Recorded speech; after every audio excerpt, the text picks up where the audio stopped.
günde 3 yumurta, 5 yumurta yiyin diyen insanlar var. Bu olacak iş değil. 3 gün yeseniz bunu bir daha gözünüz yumurta görmek istemez. Süt, insan beslenmesinin bir parçası değil.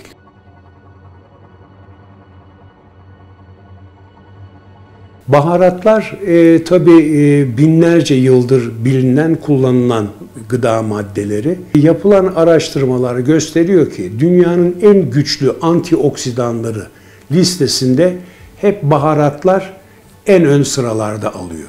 Örneğin dünyanın gramajı başına en yüksek antioksidan değeri olan maddenin karanfil olduğunu bulmuşlar.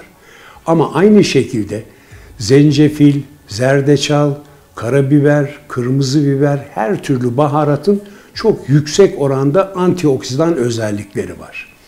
Antioksidanlar bizim hücrelerimizi DNA zararına karşı koruyan ve genç tutan maddeler. Dolayısıyla her türlü baharatın uygun yemeklerde kullanılmasını hararetle öneriyorum.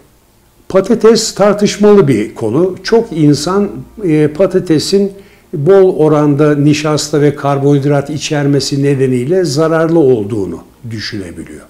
Ancak patates esasen o kadar da zararlı bir şey değil.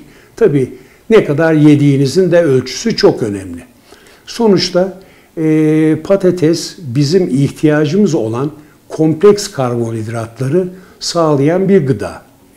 Onun ötesinde patates yavan gibi gözükmesine rağmen içinde ciddi oranda vitamin, mineral ve antioksidanlar içeriyor. Dolayısıyla ölçüsünde yenilmek kaydıyla patates zararlı bir madde değil. Kalp ve spordan ziyade hareket dememiz lazım. Yani hareketli bir yaşam bizim sağlığımızın en önemli sigortalarından bir tanesi. İnsanoğlu hareket halinde olmak üzere tasarlanmış, yaratılmıştır. Yapılan bilimsel çalışmalar bizim hareket düzeyimizin son 100 yıl içinde yaklaşık %60 azaldığını gösteriyor. Modern hayatın bize sağladığı bir takım kolaylıklar, işte asansörler, yürüyen merdivenler, otomobiller bizim hayatımızı kolaylaştırıyor ama hareket düzeyimizi ciddi oranda azaltıyor. İşte bu hareket eksikliği de son 100 yıl içinde görülen kronik hastalıklarına bir katkıda olduğu biliniyor.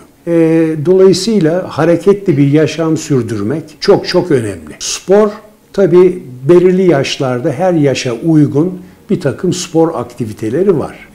Bunların mümkün olduğu kadar yapılmasında büyük fayda var. Ama mesela Mavi Bölgeler isimli bir çalışma var. Burada en uzun ve en sağlıklı yaşayan toplumlar araştırılmış ve buldukları şey çok ilginç. Bu toplumlarda spor yapan kimse yok neredeyse. Ama herkes her zaman günlük aktivite olarak çok aktifler, çok hareketliler. Dolayısıyla hareket bizim sağlığımızın en önemli unsurlarından bir tanesi.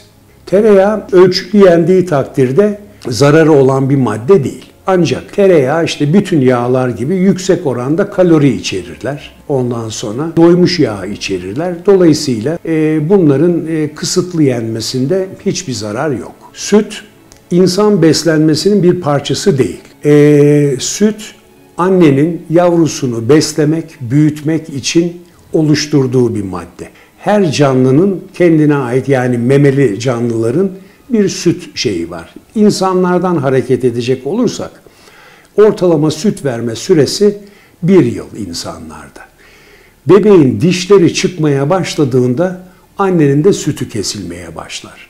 Bu doğa bize diyor ki yeter artık, bu kadar süt vermeye gerek yok diyor. Çünkü anne sütü olağanüstü faydalı bir madde.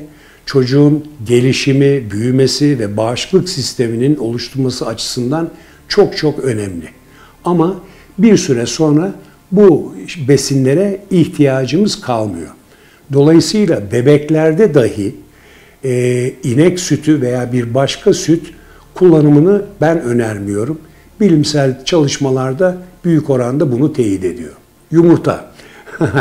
Bu çok tartışmalı bir konu. Çünkü maalesef basında zaman zaman yumurta çok faydalı, günde 3 yumurta, 5 yumurta yiyin diyen insanlar var. Bu olacak iş değil. Bir kere insan günde 3-5 yumurta niye yesin? 3 gün yeseniz bunu bir daha gözünüz yumurta görmek istemez. Yakın zamanda bir televizyon programında bana sordular. Dediler ki hocam aklımız karıştı. Yumurta faydalı mı zararlı mı? Ben de dedim ki haftada 2-3 yumurta yiyorsanız çok faydalı. Günde 2-3 yumurta yiyorsanız çok zararlı. Her şey ölçüsünde. Şimdi bu da çok güzel bir soru, tartışmalı bir konu.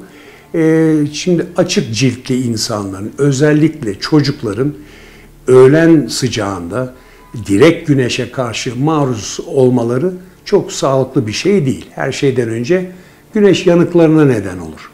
Ancak bu işi abartmamak lazım. Yani ne bileyim saat 12 ile 2 arasında güneşe çıkmazsınız. Diğer saatlerde güneşin öyle çok ciddi bir zararı yok. Aksine güneş ışınları bizim metabolizmamızı hızlandıran ve doğal D vitamini sentez etmemizi sağlayan bir faktör. Şimdi biz çok yüksek koruma faktörlü güneş kremleri kullandığımız zaman bu kremler sonuçta güneş ışınlarının cilde nüfuz etmesini engeller ve dolayısıyla ciltte D vitamini yapımını engeller. Dolayısıyla açık tenli kişilerin, çocukların öğlen sıcağında çok direkt güneş altında kalmamaları, bu süre içinde korumalı güneş kremleri kullanmalarında bir sıkıntı yok. Ama bu işi abartmamak lazım. İşte bu hareket eksikliği de son 100 yıl içinde görülen kronik hastalıklarına bir katkıda olduğu biliniyor.